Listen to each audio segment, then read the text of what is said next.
Bonjour. Alors, toujours dans la compréhension de la lecture spirituelle de ce que peut bien pouvoir signifier le jugement dernier et puis euh, voilà, la fin des temps, Patricia me demandait, oui, mais qu'est-ce qu'il en est de cette histoire avec les brebis et les boucs et puis le châtiment éternel et la vie éternelle?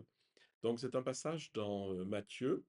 Et puis, bah, je vous propose simplement de le lire et puis de voir ce que ça veut dire au niveau spirituel. Je vous rappelle que les textes bibliques peuvent se lire à plusieurs niveaux, qui ne sont pas du tout incompatibles. On peut prendre le sens littéral, qu'est-ce que ça dit? Alors là, c'est juste, ça parle de brebis et de boucs, mais c'est déjà une métaphore, c'est déjà une lecture spirituelle. Voilà le texte. Lorsque le Fils de l'homme, c'est-à-dire le Christ, viendra dans sa gloire avec tous les anges, il s'assiera sur le trône de sa gloire. Donc, ça, c'est simplement pour dire que euh, le divin, Dieu, se manifestera tel qu'il est. Donc la gloire, c'est la lumière, c'est l'illumination. Toutes les nations seront rassemblées devant lui. Alors les nations, c'est tous les peuples en fait, mais là, il faudra comprendre d'abord toutes les personnes, hein. Il séparera les uns d'avec les autres, comme le berger sépare les brebis d'avec les boucs, et il mettra les brebis à sa droite et les boucs à sa gauche.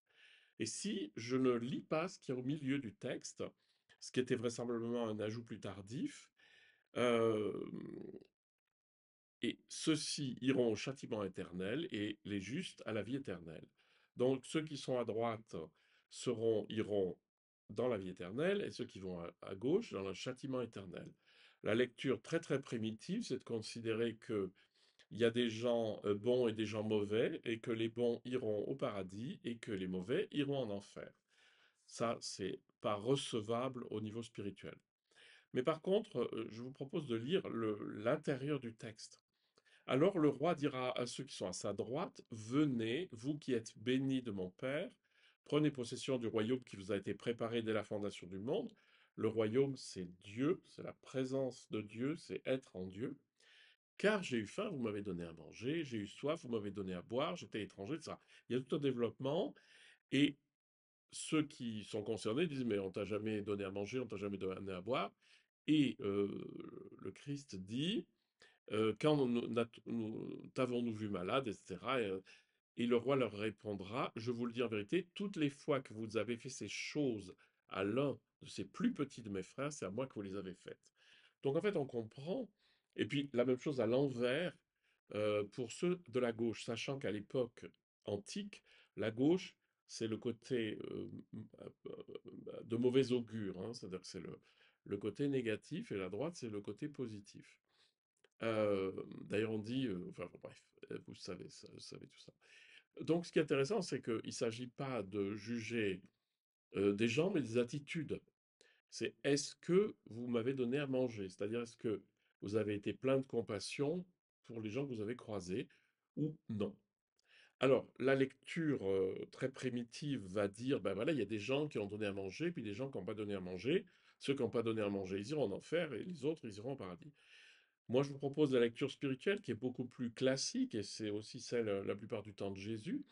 C'est qu'en moi, il y a beaucoup de choses qui se passent, et qu'en moi, il y a les boucs et les brebis, c'est-à-dire, il y a des tendances qui vont simplement vouloir le bien et faire du bien, tout simplement, et puis des tendances égoïstes qui vont pas faire des choses sympathiques, qui vont faire des choses égoïstes, quitte à marcher sur les pieds de quelqu'un, etc. Et ce qui est intéressant, c'est que le roi, c'est lui qui va trier. Et en nous, là, ça, les mystiques, et même les théologiens d'ailleurs du Moyen Âge avaient bien trouvé la chose, c'est que l'instance morale qui est en moi, c'est la présence de Dieu en moi qui pèse finalement mes actes. Parce que c'est la présence de Dieu qui dit s'il y a Dieu dans un acte ou pas. C'est logique, hein. Donc, s'il y a de l'amour dans un acte, c'est évidemment que Dieu y est présent, et s'il n'y en a pas, Dieu n'y est pas. Et donc, l'instance qui est capable de le voir, c'est justement le divin en moi, puisque le divin accueille la réalité, et il voit très bien ce qui va vers le bien ou pas vers le bien, c'est-à-dire vers plus d'amour ou vers moins d'amour. Donc, je lirai ce passage comme ça, c'est que en moi, l'instance, le roi, donc l'instance morale, qui porte un nom, c'est la Sainte Thérèse. Cette instance morale est capable de voir si mes pensées, mes actes, ce que j'ai fait, ce que j'ai pas fait, sont plutôt orientés vers le bien ou pas vers le bien. Et ce qui est intéressant, c'est que c'est le divin en moi qui va opérer le jugement, c'est-à-dire qui va d'abord me le dire, mais surtout qui va brûler les, les pensées négatives. Et ça, c'est intéressant. C'est-à-dire que ce qui m'habite, mais qui n'est pas très positif, ou dont je ne suis pas très fier, en fait, c'est l'amour qui va le brûler. Et ça, c'est intéressant. Euh, Allez, voilà, c'est ça. Il dit à ceux qui sont à sa gauche, retirez-vous de moi, maudits, allez dans le feu éternel qui a été préparé, etc.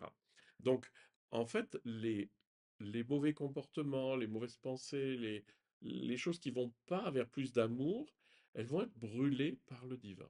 C'est-à-dire, c'est pas moi qui vais lutter contre mes tendances négatives, les choses qu'il y a en moi, qui pour beaucoup sont aussi des conditionnements, des choses que j'ai reçues, hein. Mais c'est Dieu en moi qui va le résoudre.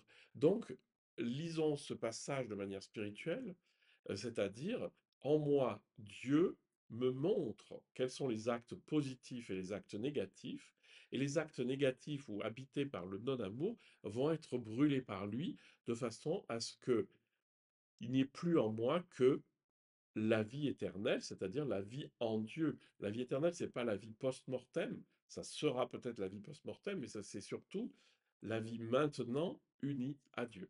Voilà, c'était un petit clin d'œil à Patricia qui me posait la question.